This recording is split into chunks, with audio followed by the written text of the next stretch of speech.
Hello all, and welcome to session 21 of Direct Tax 2, fourth semester BCom of Mangalore University. In this particular session, we are going to learn about the basics of business, profession, and vocation. These are the basic points or terms that we need to understand when we proceed for understanding, incomes taxable under the head business and profession.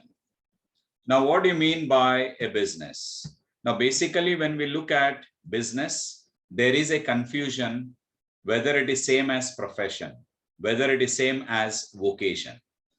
Though business, profession, and vocation are considered as one and the same from the income tax point of view, there is a difference in the meaning. So let's understand what is the difference. Section 2, subsection 13 of the Income Tax Act defines the term business as any trade, commerce, or manufacture, or any adventure in the nature of trade, commerce, and manufacture. Let's imagine I start a business. When I start a business, I undertake risk.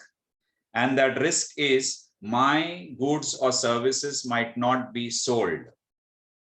So one is the risk factor. And that's why we say adventure.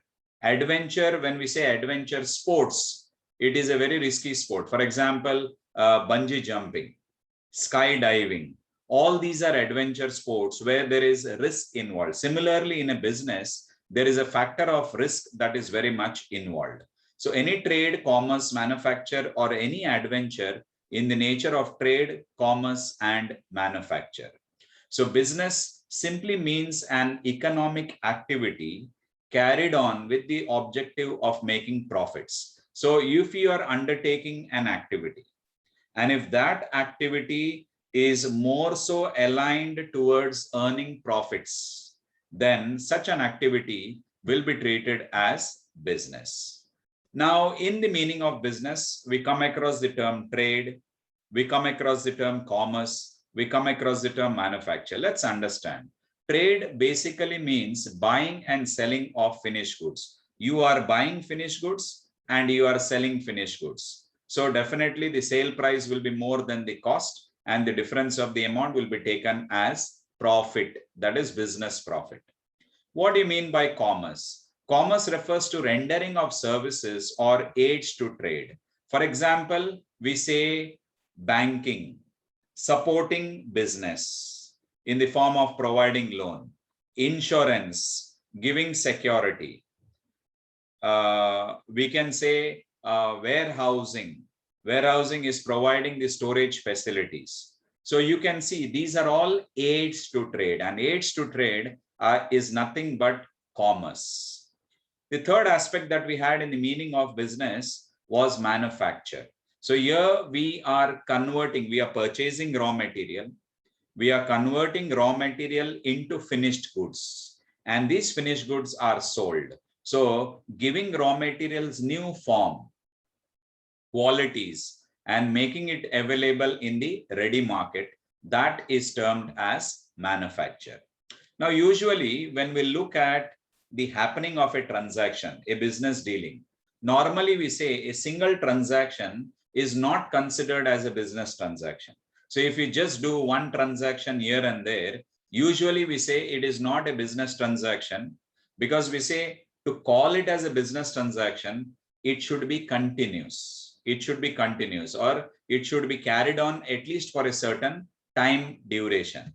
Now, what does the income tax law say? Income tax law say business does not imply that should be continuous activities. Even a single transaction with the objective of earning profit. So even a single transaction or an isolated transaction can constitute business, provided the objective was to make profit and not for sport or for pleasure. So if there is an isolated transaction, and if that isolated transaction is focused on profit, the objective is profit, then such a transaction will also be treated as a business transaction, whether there is existence of business or not. The next aspect that we have for our discussion is profession. Now, profession is different from business. Now, when we say profession, it's an occupation for earning a livelihood or for gains, and it requires either intellectual skill or manual skills controlled by intellectual skills. Here, every person who is a professional has to undergo a specialized study of a certain body of knowledge.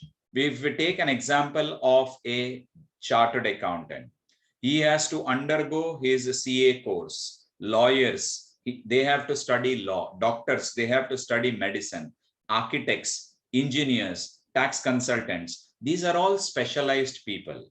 They undergo a specialized study, and after their knowledge is created, they share their knowledge and they charge a negligible amount as fees, and that is called as professional charges, or we say fees. Moving further, we say profession includes vocation. Now, what do you mean by vocation? Vocation is not something that is readily available. We say it is on account of inborn talent, skills, and attributed for the purpose of earning income. So it includes any activity carried on by a person, not on the basis of knowledge acquired out of professional study, not out of degree, not out of diploma, but due to inborn talents, skills, and attributed for the purpose of earning income. Example would be insurance agency. You as a part-time, you do the work of an agent of an insurance company. Say income earned through acting, through dancing, through music, through writing a book, contributing articles to periodicals and magazines, etc. These are vocation. So income earned through inborn talents, say having a dance class, or a music class, acting class for that matter, or being appointed as an agent of an insurance company and contributing, writing research articles, contributing articles to periodicals, newspapers, magazines, that will contribute certain income to that person. And that income is treated as vocation income. Now, what does the income tax rule say? It does not discriminate between computation of taxable income from business, profession, or vocation. It simply says whether it is business income, whether it is profession income, or whether it is vocation income. Such incomes are treated on par, and it will be shown under the head business and profession income. So that's all in this session. Thank you.